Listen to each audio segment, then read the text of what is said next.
안녕하십니까, 주명용입니다. 월요일 오늘은 뉴욕, 서울 얘기를 하는 날이죠. 오늘은 서울의 자동차 문화에 대해서 얘기를 해보겠습니다. 우선 외국에서 살다 온 사람들이 느끼는 것은 대한민국 도로에는 예제차가 참 많아졌다. 그것도 고급 유럽산이 많다가 첫 화제거리입니다. 돈도 많으니 그렇겠지만 대개가 법인차라는 정부 발표는 매우 씁쓸합니다. 그리고 다음은 너도 나도 SUV차를 탄다는 점입니다. SUV는 단어 그대로 스포츠 유틸리티 비클이죠. 근데 이걸 매일 타고 다닙니다. SUV에 대한 멋은 아는데 매일 타는 건 아니죠. 주중 출퇴근엔 승용차, 주말에 SUV 타는 선진 문화가 여긴 정착이 아직 안 되고 있습니다. 그러니 포장도로가 쉽게 망가지고 또 사고가 나도 치명적입니다. 또 다른 서울의 자동차 문화는 얘기할 것 같으면 모든 차 유리에 썬팅이 아주 진하게 되어 있다는 얘기입니다. 그냥 햇빛 가리는 정도가 아니라 안을 도저히 볼 수 없게끔 진한 썬팅을 하고 다닌다. 그런 차가 앞에서 달리면 그 앞을, 도로 앞을 볼 수가 없어서 매우 불안하죠. 이거 참 감추고 싶은 비밀이 많은지, 그렇지 않으면 모두가 VIP인지 그런 생각이 듭니다. 유럽에 어디든, 미국 어느 도시든, 또 일본 어디서고 이런 짙은 썬팅한 자동차를 보기 어렵죠. 또 다른 하나 문화는 소화전 앞 주차입니다. 무식하면 용감하다고 거리 소방전 앞에 자동차를 주차해 놓습니다. 서울 시내 어디서고 소방 수도전 앞을 꽉 막은 차들을 쉽게 볼 수 있습니다. 이거 화재 불이 났을 때 어떡하라고 그러는지 모르겠어요. 분명 규제법이 있을 텐데 가령 미국처럼 소방전 좌우에 5피트씩, 그러니까 여기서 한 4m 정도씩 주차를 금지해야 할 것으로 제안합니다. 또 미치고 싶게 놀랄 일은요, 모퉁이 주차입니다. 건물들이 작아서 그런지 작은 골목길에서 자주 보는데요, 건물 모퉁이에 주차를 합니다. 아직 법이 없는지 모퉁이 주차 아주 끔찍합니다. 접촉사고도 쉽게 날 수 있고, 정말 모퉁이 주차는 후진국형 주차라고 강조하고 싶습니다. 또 운전을 하다 보면 교통순환을 하기 위해서 유턴 구간이 아주 잘 되어 있습니다. 유턴을 위해서 깜빡이를 켜고 대기하다가 돌려고 보면 뒷차들이 잽싸게 먼저 돌고 있는 경우가 많습니다.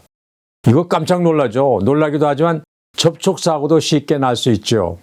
이런 얌체 운전 자숙하고 차례차례대로 돌아야 하겠죠.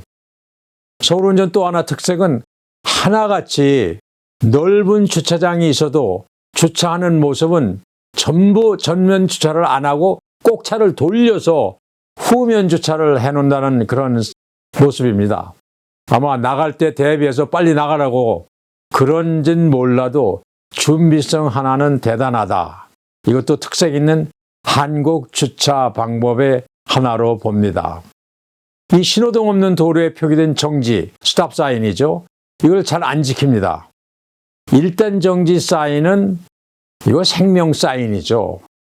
완전히 멈췄다가 좌우를 살핀 후 운전해야 하지요.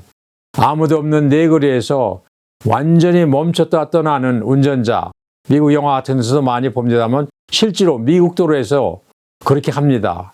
한국인들이 운전시험에서 떨어지는 게 그런 걸 안 해서 운전시험에 많이 떨어진다고 합니다. 그리고 가장 중요한 팁 하나, 서울에서 운전하려면 땅바닥을 잘 봐야 됩니다. 도로 바닥의 사인을 잘 봐야 된다는 얘기죠. 모든 방향 제시가 신호등도 있고 신호가 있지만 땅바닥에 표시되어 있다. 눈높이로 표기된 미국 도로 표시에 익숙한 분들은 한참은 당황합니다. 그런데 제가 살다 보니 또 익숙해져 있습니다. 또 하나 재밌는 거는요, 자동차 뒷창에 초보, 왕초보, 아기가 타고 있습니다. 이런 표시를 수시로 볼 수가 있는데요. 대개 제 경험은 이들은 운전을 더 잘하고 또 도로 예의를 안 지킵니다. 이것도 역시 무식한 것이 용감한 것인지 그저 달리기만 하면 운전인 줄 압니다. 뒷창에 초보 붙인 차는 예측할 수 없으니 이거 조심해야 합니다. 그러니까 따지고 보면 초보 사인이 좋긴 좋군요.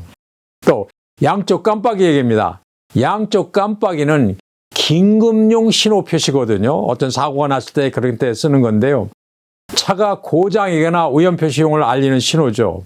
그런데 한국 도로에서는요, 양보를 해주면 대개 앞차가 깜빡이를 켜줍니다. 왜 그러는 것인지 저 이해하는데 몇 년은 걸렸는데요. 양보해줘서 고맙다는 표시입니다. 별스런 교통문화를 한국 운전자들이 만든 것 같습니다. 제가 새 차를 구입했는데 왼쪽 신호 기구 손잡이 끝에 누르는 게 있어요. 그래서 눌렀더니 딱 3번 깜빡 합니다. 이게 양보 사인인 모양이에요. 별일입니다. 가끔 저도 써먹습니다. 물론 자동차 계기판에 붉은색 세모판의 위험 경고 등 이게 하자드 라이트는 따로 있습니다. 마지막 신호 대기 시 팁 하나를 제가 얘기하고 싶습니다. 시내 운전 중 신호 대기 수없이 많이 하죠. 신호 대기 시 우린 최대 앞차에 바짝 붙여 대기하죠. 저도 그렇게 하고 있는데요. 이거 사람 하나 지나가기 어려울 정도로 바짝 붙여 다음 신호를 기다리죠.